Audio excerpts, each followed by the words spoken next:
Vamos ficar de pé e abra sua Bíblia comigo em reverência à palavra de Deus. Pastor, por que a gente fica de pé? Em reverência à palavra de Deus. Respeito. Algumas pessoas têm me perguntado por que eu não fiz a ceia mês passado e ainda não fizemos a ceia. E eu não sei quando nós vamos fazer de novo. Sabe por quê? Porque eu acho que nós estamos perdendo o respeito pela ceia como igreja. Estou falando de púlpito. Porque a gente prepara a ceia, a igreja não vem. Porque a gente organiza, as pessoas não participam. E nós estamos perdendo o respeito pela ceia do Senhor. E se é para fazer relaxadamente, eu prefiro não fazer. E eu assumo a responsabilidade. Mas nós precisamos aprender a ter respeito pela palavra de Deus, ter respeito pelas coisas de Deus, pelas coisas sagradas da palavra de Deus e das coisas de Deus. Respeitar a ceia. Jesus pagou um alto e precioso preço para que aquela ceia acontecesse, para você simplesmente não valorizar isso. Então, cuidado, igreja. Vamos tomar uma posição de respeito às coisas sagradas. Mateus 24. Mateus 24. Todo mundo abriu? Tá, glórias.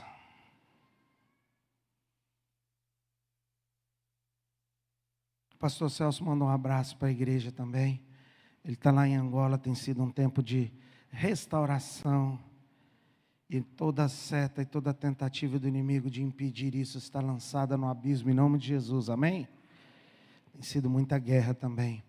Mateus 24, versículo 12. E por se multiplicar o amor,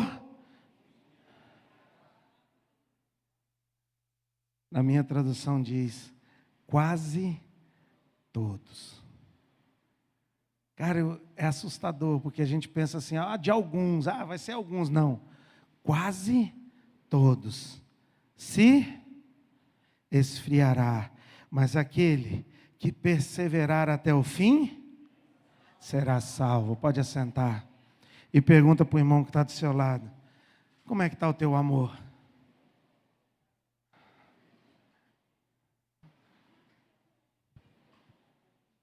Como é que está o teu amor? Porque se a Bíblia está me dizendo, e a Bíblia é a palavra de Deus, amém? A Bíblia é a palavra de Deus, amém? Concordamos com isso? Então não é o pastor Tiago que está dizendo, não é o pastor Celso, não é a Vinho Novo, não é ninguém que está dizendo. Quem que está dizendo isso? Que nos últimos dias, não é muitos, quase todos. Quase todos nos dá uma conotação da maioria. É ou não é verdade?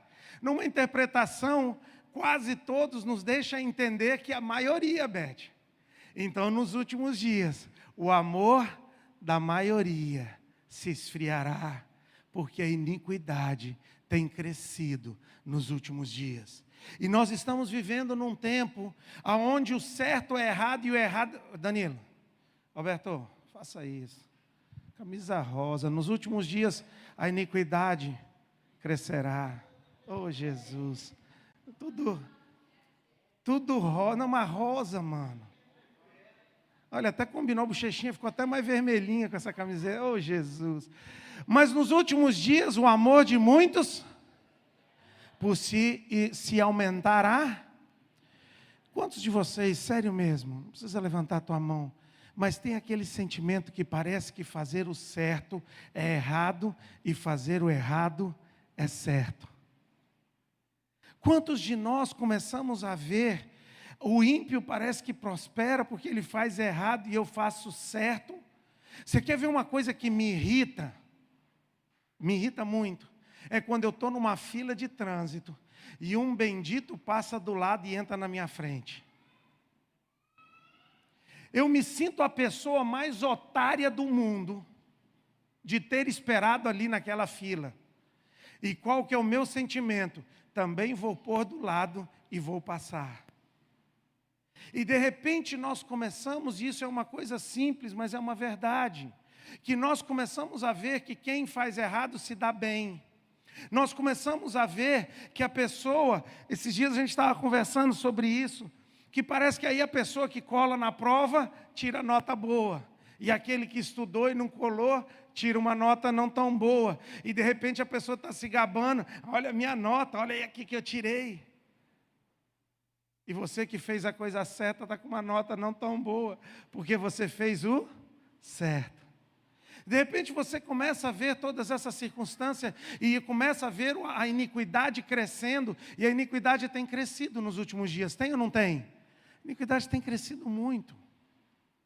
E indiferente de qualquer coisa, de qualquer situação, e nós começamos a ver, e eu sei que na tua cabeça agora começa a vir várias cenas, várias situações, várias circunstâncias, que você começa a ver que fazer o certo não é tão certo assim. E nós começamos a negociar a nossa fé e as nossas convicções, porque as iniquidades parecem tão grandes e parece que há uma impunidade. Esses dias eu conversava com uma pessoa num aconselhamento, e eu tentei explicar para ele o que é a graça de Deus, Jefferson. Mas as pessoas não entendem a graça. A graça não quer dizer que a pessoa está impune. A graça não quer dizer que a pessoa não vai ser punida. O que a graça quer dizer é que você vai ter um tempo maior para acertar o seu erro. Mas uma coisa eu te garanto, um dia todos nós prestaremos conta diante de Deus das atitudes e das decisões que nós estamos tomando. Porque tudo que o homem plantar, certamente. E aí de repente então nós começamos a... negão, te amo muito, cara. Você sabe que você mora no meu coração, aliança eterna. E de repente nós começamos a ver essa iniquidade crescer, e nós começamos a negociar pequenos pontos. Ninguém começa com um grande pecado. Ninguém começa com uma grande coisa, ninguém começa fazendo uma coisa. Não, Satanás é muito inteligente para isso. Porque se ele mandar logo o pecado grande, a gente vai dizer, não, isso não. Mas ele começa nos minando a nossa estrutura aos poucos. Ele começa minando as nossas convicções aos poucos. Ele começa a borbulhar e a jogar pequenas sementes, pequenas bombas, pequenas circunstâncias. E essas pequenas coisas começam a nos afetar. E nós começamos a negociar. E aí, de repente, talvez a gente, não, eu tenho que ir na igreja. Não, mas calma. Fulano não está indo na igreja e está bem financeiramente, André. Por que eu tenho que ir? Eu estou sendo sincero, estamos falando português rasgado. Ah, mas eu tenho que ministrar aqui na frente, participar com os levitas, ajudar os levitas. Ah, não, mas fulano não ajuda e está bem financeiramente. Por que eu vou ter que fazer? E essas setas e essas... Vocês estão entendendo o que eu estou tentando te mostrar nessa noite? Que essas setas e essas convicções, elas vêm minando as nossas convicções. Mas deixa eu te dizer uma coisa. O problema é que nós não vemos o fim da foto. O problema é que nós não olhamos o final. Espera, porque tudo que o homem plantar, certamente ele vai... Mas não é isso que eu quero entrar nessa noite. O que eu quero falar nessa noite é que nos últimos dias, essas pequenas coisas, elas vêm minando e balançando as nossas convicções. Vêm nos afastando do Senhor. Vem nos tirando dos caminhos do Senhor. E quantas vezes você vê, e aí o que acontece? Um dos grandes problemas hoje que nós temos boas desculpas para justificar as nossas decisões. Todos nós temos boas desculpas. Ah, mas a Bíblia fala isso, mas também não é bem assim, pastor. O problema é que vocês estão interpretando muito no literal. O problema é que vocês estão muito fariseu. A misericórdia, a graça. Meu irmão, a Bíblia diz o que ela diz, ponto. A Bíblia diz o que ela diz, ponto. Não fica tentando, é isso que eu estou tentando te mostrar nessa noite. Não fica tentando justificar as suas decisões ou tentar flexionar a Bíblia para ela se encaixar na sua realidade. Mas faça com que a sua realidade se encaixe na palavra de Deus. Vocês estão entendendo? Não faça com que a Bíblia se encaixe nas suas convicções. Não faça com que a Bíblia se encaixe nos seus achômetros, nas suas opiniões. Mas faça com que as suas opiniões se encaixem dentro do que a palavra diz. Porque a Bíblia diz o que a Bíblia diz. E aí nós começamos então a negociar pequenas coisas. É um trânsito. É uma coisa que você começa a fazer, é uma mentirinha ali, é uma coisinha que você deixa de fazer ali, é uma deixada de ir na igreja, é uma deixada de orar, é uma deixada de jejuar, aí você vai deixando, e quando você vê, cada vez que você toma uma decisão dessa, você dá um pequeno passo atrás. O problema é que quando nós damos, eu estou aqui perto do Alberto, e eu dou um passo às vezes atrás, Alberto, não vai fazer tanta diferença, porque eu ainda estou te vendo, ainda estamos aqui perto. E de repente eu dou mais um. E aí eu olho e digo, não, mas não foi tão ruim assim, né? Aí eu dou mais um. E eu dou mais um. Até chegar ao ponto que eu estou tão distante de Deus, que a minha fé está fria, que o meu amor está frio. Que as minhas convicções estão frias. Que o pecado já não é mais pecado. Que o errado já não é mais errado, o errado é mais ou menos errado. E nós começamos a entrar numa zona cinzenta. Calma, pastor, é exagero. Não, mas existe aí, não é bem assim, pastor. Porque, olha, pastor, eu não faço, mas olha, pastor, olha, eu faço errado, mas, pastor, eu dizimo. O errado é errado. Mas, pastor, o que eu faço então, para saber se o meu amor esfriou ou não? Como é que eu faço, Fernando? Abra sua Bíblia comigo aí, pode estar sentado mesmo. Oh, glória. Volta uns versículos aí da sua Bíblia. Eita, glória.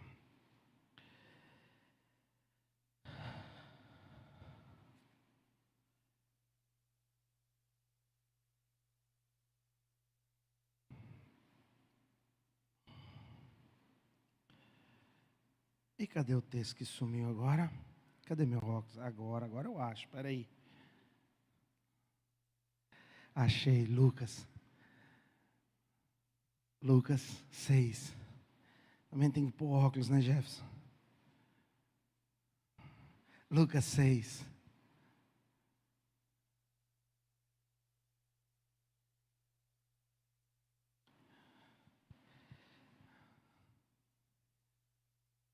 Lucas 6, todo mundo abriu?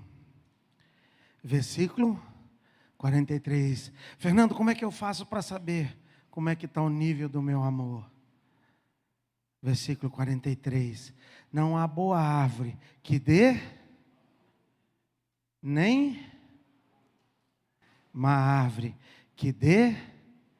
Cada árvore é conhecida pelo quê? Cada árvore é conhecida pelo quê? Pelos seus frutos.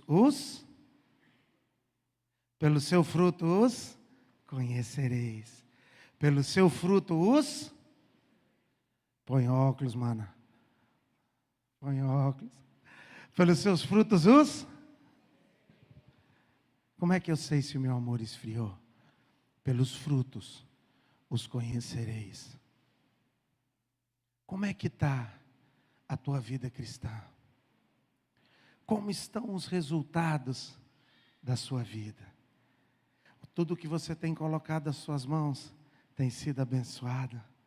Como é que está o teu coração quando você pensa e quando você lembra do nome do Senhor Jesus durante a semana? Como é que está o teu coração e quais são as suas atitudes quando ninguém está olhando? Quais são as suas atitudes e o que você faz quando ninguém está te vendo? Quais são os frutos que as pessoas ao seu redor têm colhido através da sua vida? Quais são os frutos que os seus amigos, as pessoas que estão ao seu redor, quais são os frutos que elas têm bebido e comido através da sua vida? Aí você vai saber como está o teu coração. Como está a tua fé? Como está o teu amor? Porque continua lendo aí. O homem bom dá do bom tesouro do seu, tira o bem. E o homem mau, do mau tesouro do seu coração, tira o mal. Pois do que? Pois do que? A boca fala. Do que? Como é que eu vou saber como é que eu estou? Quais são as tuas conversas? O que as pessoas que têm chegado perto de você têm ouvido? Sobre o que você, qual tem sido o seu diálogo? Qual tem sido as palavras? A Bíblia diz que da mesma fonte que sai água, não pode sair água suja, não saia da sua boca nenhuma palavra torpe. Ah, mas quando eu estou nervosa, pastor, aí não tem jeito. Mas é aí que o limão é espremido. Ah, mas quando eu estou nervoso, pastor, é aí que o limão é espremido. Nós não somos julgados pela nossa forma bonitinha que nós sentamos aqui na igreja. Ah, está todo mundo cheiroso hoje, todo mundo tomou um banhozinho para vir para cá, todo mundo está arrumado, todo mundo está organizado, até camisa rosa nós temos aí, todo mundo organizado, todo mundo bonitinho para vir para a igreja. E não é aqui que nós somos julgados.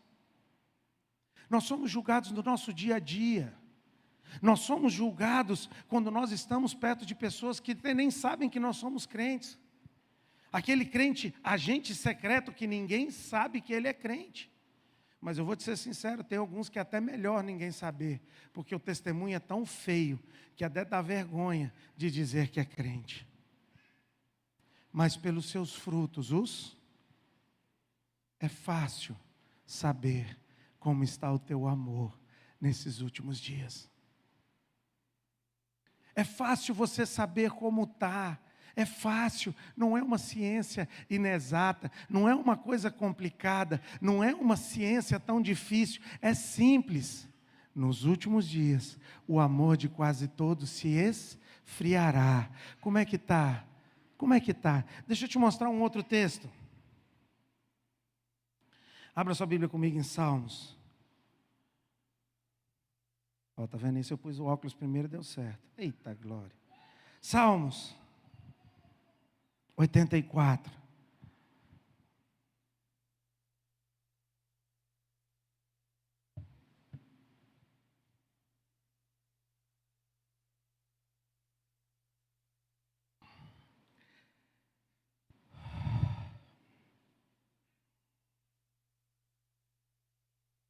Salmo 84. Quão amáveis são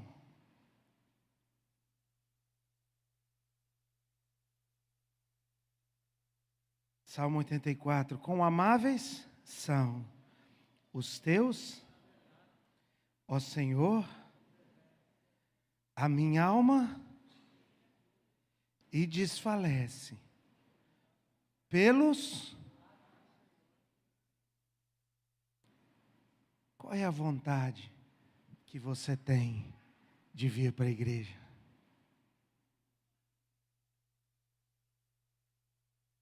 Aí é claro, Jaime, não está falando de tempo com Deus, não está falando da sua comunhão com Deus, ele está falando de átrios, casa, tabernáculo, com amáveis são os teus tabernáculos, Senhor dos exércitos. A minha alma suspira. Sabe o que é a tua alma suspirar? Ai, que saudade de ir para a igreja.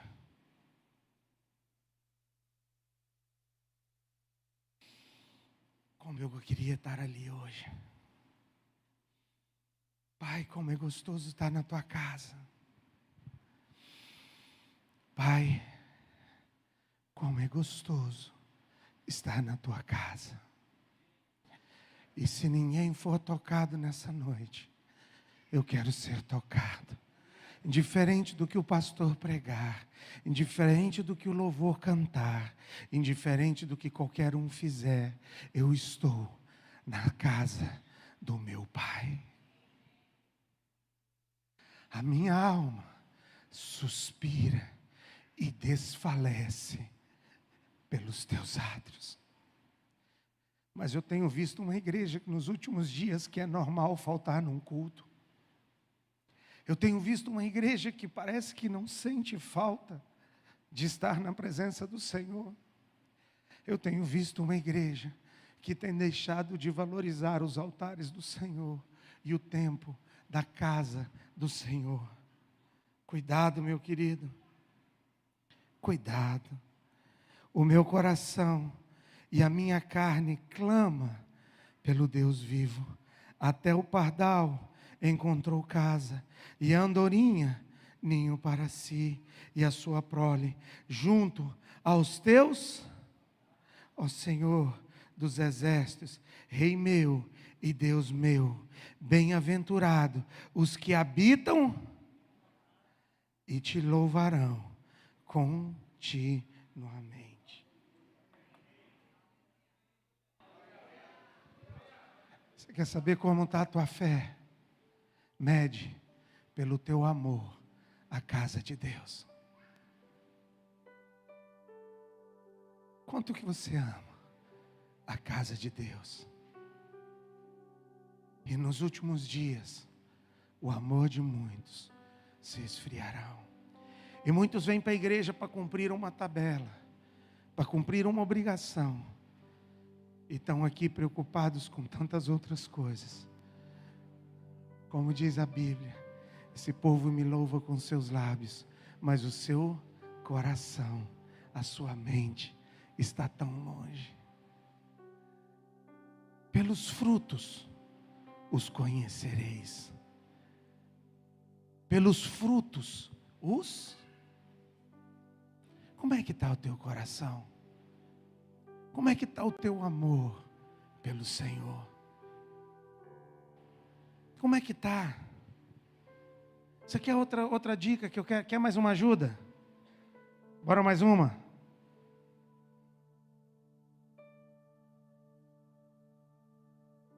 Mateus 6.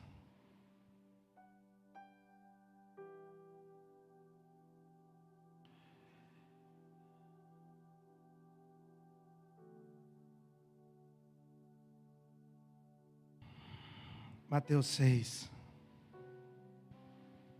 E o que eu quero tentar nessa noite é te ajudar a medir o teu amor por Jesus dos últimos dias. Para que você não esteja aqui na igreja de uma forma enganada. Para que você não esteja aqui achando que está bem, que está salvo, que está tudo ok. E não está. Achando que você está fazendo a coisa certa. E não está. Porque se eu não te avisar, eu sou responsável diante de Deus do teu sangue. Mas a partir do momento que eu avisei, eu estou limpo. Então eu estou fazendo aquilo que Deus me mandou fazer. Todo mundo abriu Mateus 6? Não ajunteis tesouros na terra, onde a traça e a ferrugem destrói. Versículo 19. Mateus 6, 19. Não ajunteis tesouro na terra, onde a traça e a ferrugem destrói, e onde os ladrões arrombam e roubam. Ajuntai, porém, tesouros no céu, onde nem a traça, nem a ferrugem destrói, onde os ladrões não roubam e nem arrombam. Versículo 21. Pois onde estiver, aí estará também. Se você fizer um apanhado do seu dia, um resumo do seu dia, o que mais toma o seu tempo? Aí está o teu coração.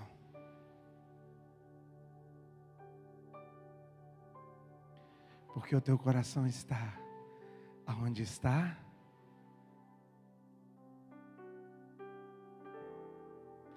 fácil. Faz um apanhado. Pastor, mas eu trabalho. Mas isso não tem nada a ver com trabalho. Isso tem a ver com um coração apaixonado por Deus. Isso tem a ver com você estar ali no trabalho, mas o teu coração está pensando no teu amado. Isso tem a ver com você estar ali resolvendo as coisas, mas o teu coração está apaixonado pelo teu amado. Você está ali, quem nunca trabalhou pensando na sua amada ou no seu amado? Mas nós colocamos o nosso coração nas coisas e nós colocamos o nosso coração nas coisas da terra. E nos últimos dias, o amor de muitos, sabe por quê? Porque a iniquidade tem crescido. Mas guarda e cuida do teu coração. Cuida do teu coração, cuida do teu amor por Jesus. Cuida, buscai primeiro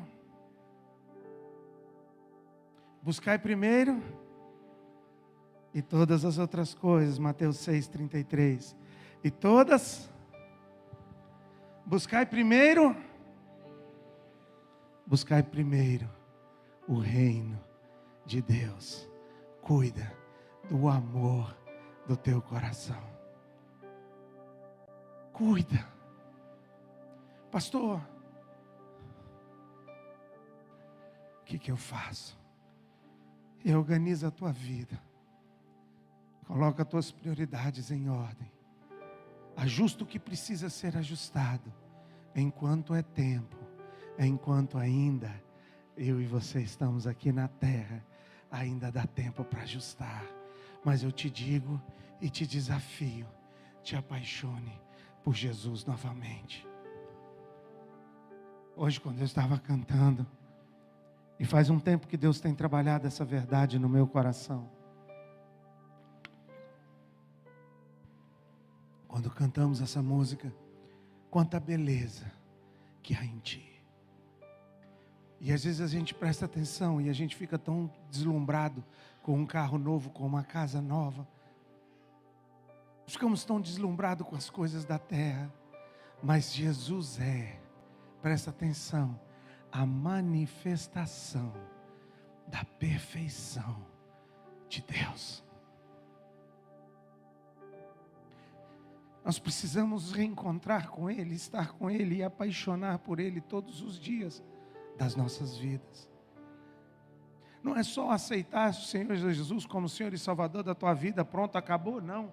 Há mais do que isso, há uma vida apaixonada aos pés do Senhor, há uma vida apaixonada por aquele que te amou, por aquele que mudou a tua vida, mudou o teu destino e mudou a tua história.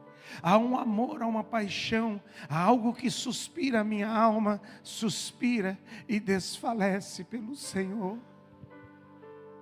A ponto de estar em algum lugar e procurar a presença dEle, sabe, Jaime? E olhar para um lado e olhar para o outro, onde você, Senhor, está. A ponto de estar com Ele no meio da multidão e ter um tempo a sós com Ele no meio da multidão. A ponto de ter, seja no ônibus, seja no carro, seja onde for, indo para o seu trabalho, onde você estiver, gastar um tempo na presença dEle, nos átrios dEle. A Bíblia diz que do seu interior flui o quê? Quanto tempo você não chora na presença de Deus? Há quanto tempo a presença de Deus não te toca de uma forma sobrenatural e que você sente aquele calor, aquela presença, aquela graça, aquela misericórdia de Deus? Há quanto tempo? Há quanto tempo? E lutamos correndo atrás de coisas, atrás de circunstâncias, atrás de problemas, atrás disso, atrás daquilo, e gastamos os nossos dias correndo atrás do vento. Para quando chegarmos no final da nossa vida, olharmos para trás e aí vermos o que valeu a pena. Porque não é sobre quantas coisas eu tenho, não é sobre quantas coisas eu vou deixar, mas é sobre uma vida e uma eternidade aos pés do meu amado. Eu não sei o que você pensa que você vai estar fazendo no céu, mas eu vou te dizer nessa noite, a eternidade é uma vida de adoração aos pés do seu amado, é uma vida de adoração aos pés de Jesus, é 24 horas dizendo santo, santo, santo, santo, santo, santo, santo. E cada vez que eu olhar nos olhos dele, Jonas, e cada vez que eu olhar, Jonathan, nos olhos do meu amado, e eu ver a beleza que há nele, eu digo santo. Eu digo santo porque não há justificativa, não há como expressar, não há como explicar, não há como dizer o tanto que ele é formoso, o tanto que ele é belo, o tanto que ele é majestoso. Não há. E sabe o que é o problema? Nós colocamos a nossa esperança em coisas, nós colocamos a nossa esperança em dinheiro, nós colocamos a nossa esperança em pessoas, nós colocamos a coaçar a esperança, e sabe o que acontece? O dinheiro te decepciona, as pessoas te decepcionam, a vida te decepciona, mas ele não te decepciona. O pastor te decepciona, eu vou te decepcionar, a igreja te decepciona, mas não ele. E quantas vezes eu tenho que olhar nos olhos de algumas pessoas e dizer para ele: não culpe Deus pelo que as pessoas fizeram contigo. Não culpe Deus pelas atitudes erradas que as pessoas tiveram contigo, não foi ele. Ele morreu na cruz por ti, e o que ele podia ter feito, ele fez. Ele deu a sua vida por amor a ti. Ele deu a sua vida por amor a ti. Isso foi o que ele fez. O que ele precisava fazer, ele fez. O que ele tinha que fazer, ele fez. Ao ponto de quando ele chegou no final da sua vida ali na cruz, ele disse: está consumado. Tudo o que tinha que ser feito pelo William, eu já fiz. Eu te amei de tal maneira. E como Satanás tem tentado roubar isso da igreja nos últimos dias. Como Satanás tem tentado roubar esse amor e essa paixão por Jesus da igreja nos últimos dias. E eu digo isso para vocês, e já disse aqui várias vezes e volto a dizer. O maior desafio na minha vida cristã, o maior desafio tem sido viver uma vida apaixonada por Jesus. Tem sido viver uma vida apaixonada pelo meu amado. É viver uma vida não deixando que as circunstâncias, que as lutas, que as dificuldades me separem do amor de Cristo. Nada te separará do amor que está em Cristo Jesus. Cuidado. Estou te dizendo nessa noite, cuidado. E se o Senhor te trouxe aqui nessa noite, que eu tenho uma certeza que Ele te trouxe, foi para ouvir isso. Aqueça o teu coração e a tua paixão por Jesus. Aqueça, não seja uma estatística, não seja um número, não seja mais um que o amor se esfriou, mas seja um que continua ardendo pela presença de Deus. Seja um que continua almejando e desejando os seus altares. Seja um que continua amando ao Senhor de todo o teu coração, de toda a tua mente e de todo o teu. Seja um. O que eu te desafio nessa noite seja fora da estatística. Fica fora da estatística. O amor de muitos se esfriarão, mas não o meu, nem todos. Ainda haverá um remanescente fiel. Ainda haverá aqueles que não se dobraram diante de Baal. Ainda haverá aqueles que não foram jogados na fornalha de fogo, mas não se dobraram diante das estátuas. Ainda haverá aqueles que não deram o braço a torcer pelas corrupções e pela maldade do mundo. Ainda haverá aqueles que permaneceram fiéis ao seu amado. Ainda haverá aqueles que clamam e que o seu coração arde quando ouve a voz do seu amado. Ainda haverá aqueles que são apaixonados pela sua presença. Ainda haverá aqueles que clamam pela graça e pela misericórdia, pela presença de Deus. Ainda haverá aqueles que clamam, que suspiram, que durante os dias, no meio do trabalho, no meio da correria, no meio de tudo, ele olha e diz: Jesus, eu te amo. Razão da minha vida, amado meu, razão do meu existir. Ainda haverá aqueles que vão permanecer fiéis e guardar um coração apaixonado pela sua presença. Mas deixa eu te dizer uma coisa. Primeiro, serão poucos. Segundo, eles serão criticados, serão perseguidos, serão tirados como, sabe, super espirituais. Mas eu não tenho problema, porque eu sei o amor que eu sinto pelo meu amado. Eu sei em quem tenho crido. Eu sei o que Ele fez por mim. Eu sei de onde Ele me tirou e o que Ele tem feito através da minha vida e na minha vida. E através da minha vida eu sei, negão. Por isso eu não troco Ele por nada, nem por ninguém, nem por circunstância nenhuma, nem por nada neste mundo. Cuidado. Cuidado. E lembra do que eu te disse no começo. Não vai vir de uma forma grande. Ele vem de uma forma sorrateira. Ele vem de uma forma suave. Ele vem de uma forma que você não vê. E quando você vê, você está tão longe, você está tão distante. Está tão distante como aquele filho pródigo. Mas em um momento eu te clamo nessa noite. Lembra? E restaura dentro em ti a alegria da tua salvação. Restaura em ti o fogo ardente da presença de Deus no teu coração. Restaura em ti o amor pela graça e pela presença de Deus. Restaura em ti o amor por Ele, em nome de Jesus. Vamos ficar de pé.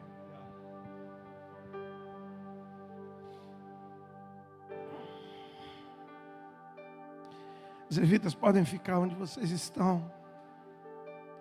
Porque eu queria que você tirasse um tempo, você e Deus, aí onde você está. A Bíblia nos ensina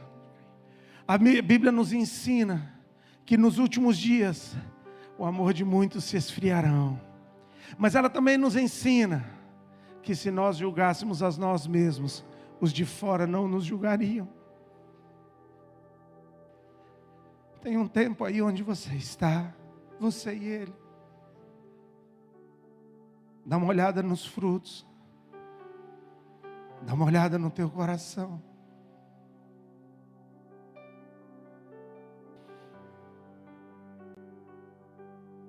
Examine-se a si mesmo. Cada um examine-se a si mesmo. Não uma oração que um pastor mandou você fazer, mas como você está e como está o teu coração nessa noite.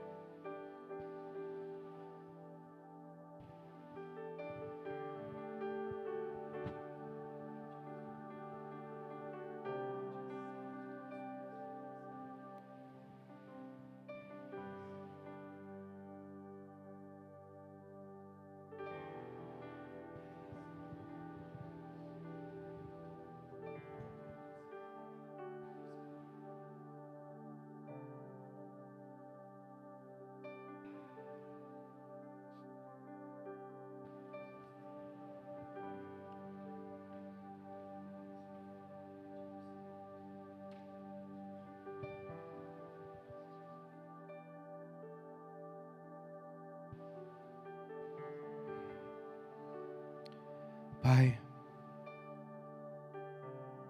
obrigado pela Tua palavra.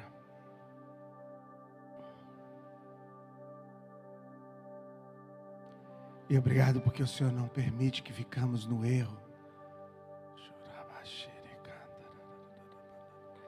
E se estamos aqui nessa noite, eu me coloco junto com os meus irmãos nessa oração, é porque ainda há esperança para nós. E o que eu te peço nessa noite, leva-nos a nos apaixonarmos mais por Ti. Não permita que a iniquidade, que o pecado, que as circunstâncias, que os problemas, que as lutas venham nos afastar do amor do Senhor. Não permita que venhamos a ouvir a Tua voz e não prestar atenção, e não escutar e não obedecer, até o ponto da Tua voz se calar dentro de nós. Não permita isso, Pai.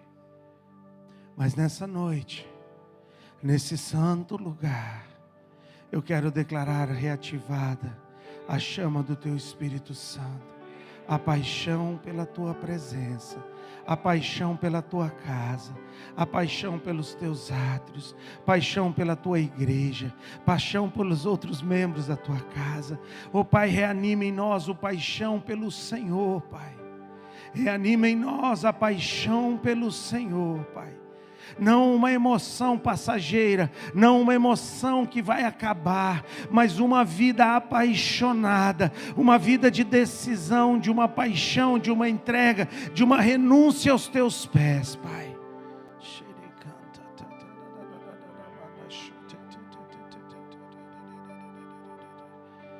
Eu profetizo sobre a Tua igreja.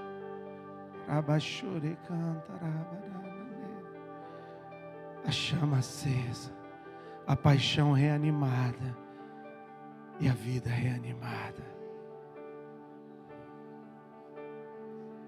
A paixão acesa,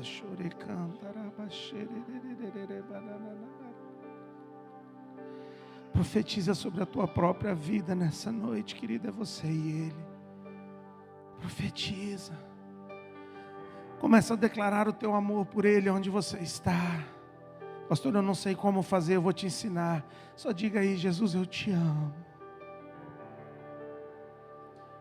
Profetiza nessa noite: Jesus, eu te amo.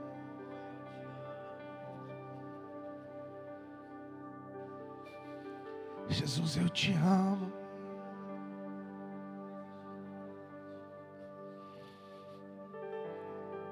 Jesus, eu te amo.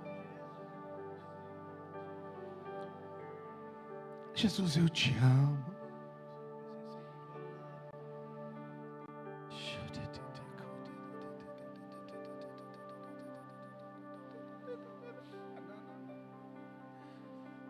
Jesus, eu te amo. Jesus, eu te amo. Meu amado, eu te amo.